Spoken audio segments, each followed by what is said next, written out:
क्या एक प्लेन 37 साल बाद लैंड कर सकता है?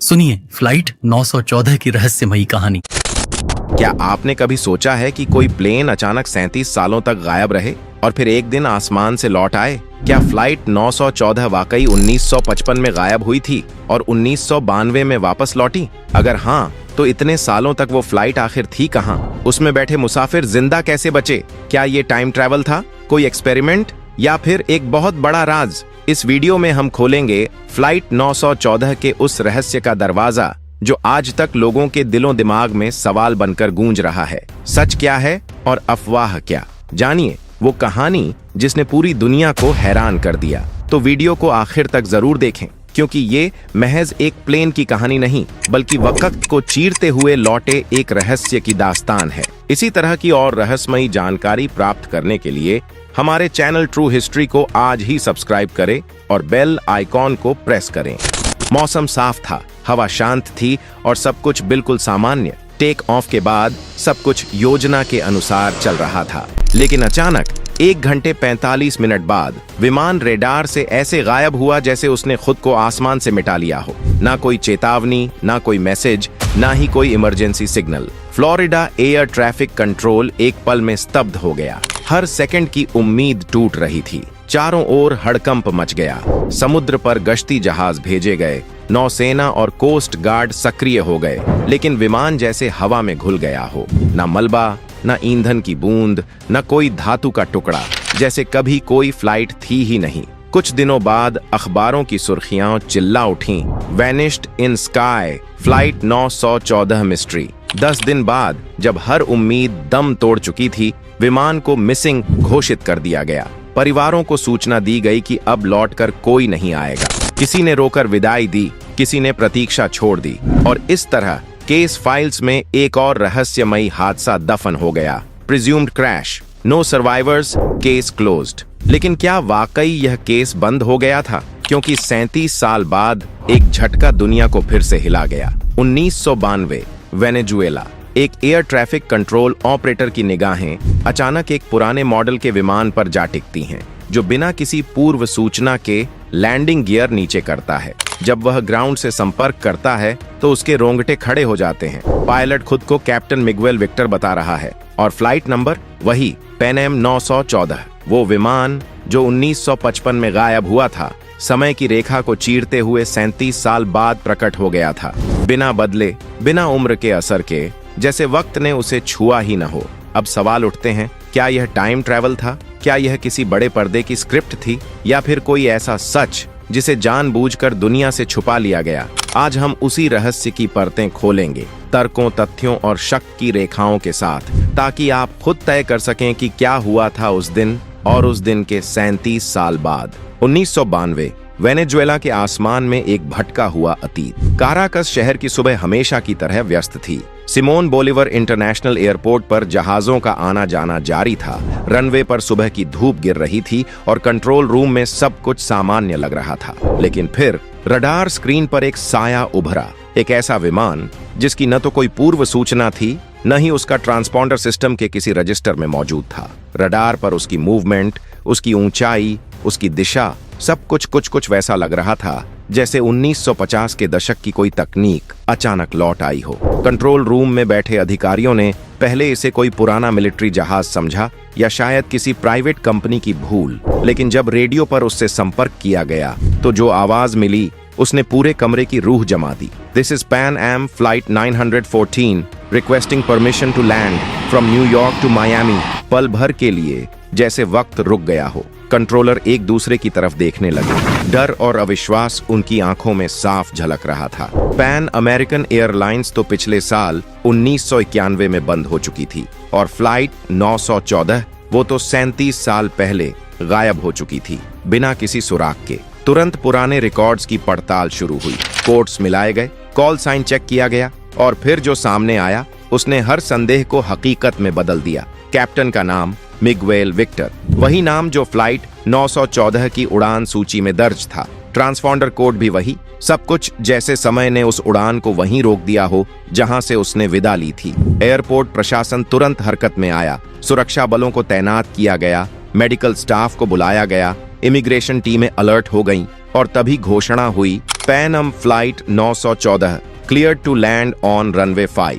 थोड़ी ही देर में नीले आसमान से एक पुराना हवाई जहाज उतरा, डगलस DC-4, जिसकी बॉडी पर मिट्टी जमी थी। पेंट जगह जगह से उड़ चुका था, विंग्स पर हल्का जंग लगा था और आधुनिक नेविगेशन सिस्टम का नामो निशान नहीं था। जैसे किसी संग्रहालय से निकलकर हवा में उड़ते उड़ते वह मशीन वापस आ गई हो। लेकिन असली झटका तब लगा जब दरवाजा खुला। यात्री एक एक कर बाहर आने लगे। महिलाएं 50 के दशक की घुटनों तक की स्कर्ट में थीं। पुरुषों ने फेडोरा हैट और पुराने डिजाइन के सूट पहन रखे थे। उनके हाथों में थे पुराने स्टाइल के सूटकेस और टिकट, हाथ से लिखे हुए कागज के टुकड़े। कोई बारकोड नहीं, कोई इलेक्ट्रॉनिक डेटा नहीं, सब कुछ जैसे पुराने जमाने की फोटोग्राफ से निकला हो। एक महिला गोद में बच्चा लिए खड़ी थी, शायद 3 साल का होगा। लेकिन यदि 1955 में वो 3 साल का था, तो आज 1992 में उसकी उम्र 40 के पार होनी चाहिए थी। तो फिर यह सब क्या था? एक तकनीकी गलती,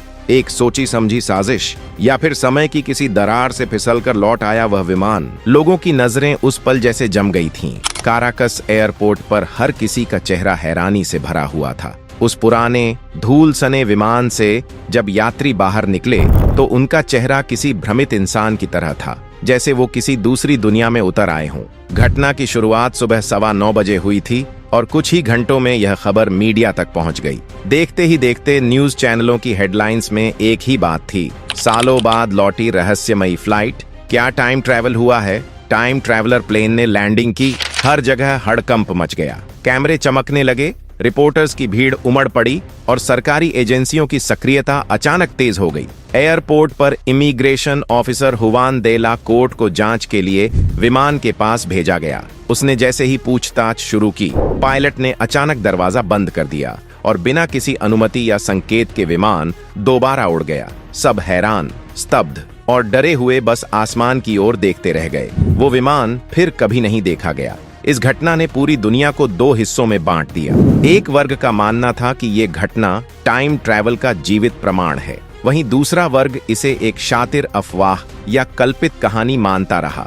लेकिन असली मोड़ तब आया जब 1993 में अमेरिका के मशहूर टैबलॉइड वीकली वर्ल्ड न्यूज ने एक विस्फोटक आर्टिकल प्रकाशित किया। उसकी हेडलाइन थी, वापस लौटी फ्लाइट 1955 से सीधा 1992 में। इस रिपोर्ट में चौंकाने वाले दावे किए गए थे। कहा गया कि विमान और उसमें मौजूद यात्रियों को कुछ समय के लिए सरकारी एजेंसियों ने अपने कब्जे में लिया था। लेकिन जो बात सबसे ज्यादा डरावनी और रहस्यमयी थी, वो ये कि यात्रियों की उम्र में कोई बदलाव नहीं आया था। वे वैसे ही दिख रहे थे जैसे 1955 में थे। न कोई झुर्रियां, न कोई बूढ़ापन। रिपोर्ट के अनुसार पायलट और कुछ यात्रियों ने खुद यह स्वीकार किया कि उनके लिए समय बीता ही नहीं। उनके मुताबिक उन्होंने तो सिर्फ कुछ ही घंटों की उड़ान भरी थी। और फिर रिपोर्ट में कुछ पुरानी धुंधली तस्वीरें भी थीं, जिनमें यात्री पुराने कपड़ों में डरे सहमे से खड़े नजर आ रहे थे।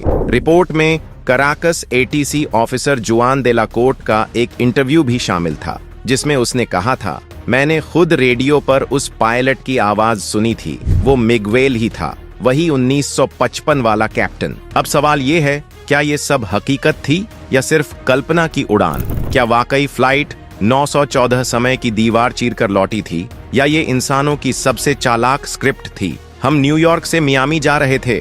ये सुनते ही कराकस एयरपोर्ट के कंट्रोल टावर में मौजूद अधिकारी क्वांदेला कोर्टे चौंक गए। सामने खड़ा विमान, उसमें बैठे लोग, उनकी वेशभूषा, सब कुछ 1950 के दशक जैसा लग रहा था। जैसे ही फ्लाइट 914 ने लैंड किया, कोर्टे ने नोटिस किया, न रडार पर सिग्नल, न कोई मॉडर्न कोड, और फिर उसे चुप रहने के लिए मजबूर किया गया। NDA साइन करवाई गई और धमकी दी गई, अगर कुछ बोला तो अंजाम बुरा होगा। लेकिन सालों बाद एक अखबार ने ये कहानी उजागर कर दी। रिपोर्ट्स में दावा किया गया कि इस फ्लाइट को सीक्रेट मिलिट्री बेस पर ले जाया गया। यात्रियों पर गुप्त टेस्ट हुए और ये सब टाइम डायलेशन या डायमेंशनल रिफ्ट जैसे सिद्धांतों से जुड़ा हो सकता है। सरकारें मुकर गईं, लेकिन सवाल अब भी कायम है, अगर ये झूठ था तो कोर्टे जैसा अनुभवी अफसर इतना बड़ा रिस्क क्यों लेता? लेकिन हाल ही में कई फेक खबरों का सच जानने वाली न्यूज साइट्स ने इस पूरी कहानी पर से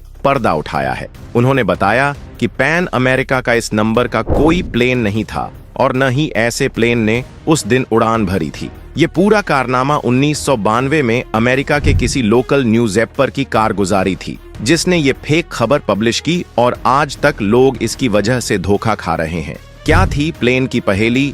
21 मई 1992 में अमेरिका के एक लोकल न्यूज़पेपर प्लेन के गायब होने और वापस आने की खबर पब्लिश करता है। यहीं से इसकी शुरुआत होती है। हेडलाइन थी प्लेन की पहेली। नीचे लिखा होता था 1955 में उड़ान भरने वाला प्लेन 1985 में वापस आया। खबर आग की तरह फैलती है, लोग इस पर भरोसा करने लगते हैं। अफवाहों का दौर शुरू हो जाता है। कहा जाता है कि प्लेन बरमुडा ट्रायंगल से वापस लौट कर आ गया, तो कुछ इसे दूसरी दुनिया से जोड़कर देखने लगते हैं। दुनिया में आग की तरह फैली खबर न्यूज़पेपर में पब्लिश होने के बाद ये खबर दुनिया भर में फैल जाती है। इंटरनेट पर लोग इसे अलग अलग तरीके से पेश करते हैं। कुछ लोग सवाल उठते हैं कि आखिर इतने समय से ये प्लेन कहाँ था? अगर ये उड़ रहा था तो इसका ईंधन खत्म क्यों नहीं हुआ? क्या ये किसी खुफिया मिशन पर था? इन तमाम कयासों के बीच खबर आती है कि प्लेन के ब्लैक बॉक्स से मिली वॉइस रिकॉर्डिंग इस बात का सबूत है। बातचीत की रिकॉर्डिंग को बताया जाता है सबूत। पायलट कहता है,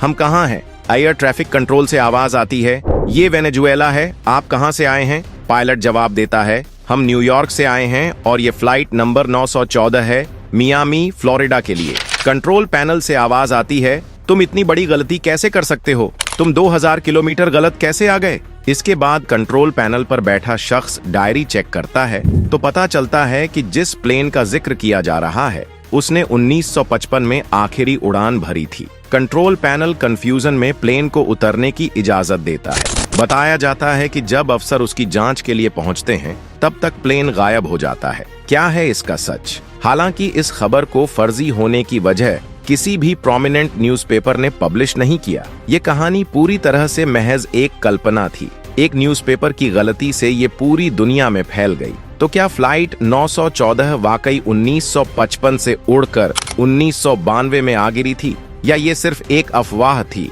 जिसे लोगों ने सालों तक सच मान लिया? अगर ये कहानी झूठ थी तो फिर इतने सटीक नाम, पायलट की पहचान और यात्रियों का 37 साल बाद भी वैसा ही दिखना, ये सब कहां से आया? और अगर ये सच है तो क्या वाकई समय में कोई दरार है? क्या कोई ऐसी टाइम विंडो है जो अतीत और भविष्य के बीच की दीवार को मिटा देती है? क्या ये घटना टाइम ट्रैवल का सबसे चौंकाने वाला सबूत है? इस कहानी के कुछ सवालों के जवाब आज भी हवाओं में तैर रहे हैं और अगली कड़ी में हम आपको दिखाएंगे उन गवाहों के बयान, सरकारी रिपोर्ट्स की छुपी हुई फाइलें और वो रहस्यमयी तस्वीरें जो इस घटना की सच्चाई या झूठ दोनों को एक नया मोड़ देंगी। तो अब सवाल आपसे है, आप क्या मानते हैं? टाइम ट्रैवल एक हकीकत है या सिर्फ एक खौफनाक कल्पना? नीचे कमेंट करके अपनी राय जरूर बताएं। और अगर ये वीडियो आपको दिलचस्प लगी हो तो इसे लाइक करें, शेयर करें और चैनल को सब्सक्राइब करना मत भूलिए, क्योंकि अगली कड़ी में ये रहस्य और भी गहरा होगा।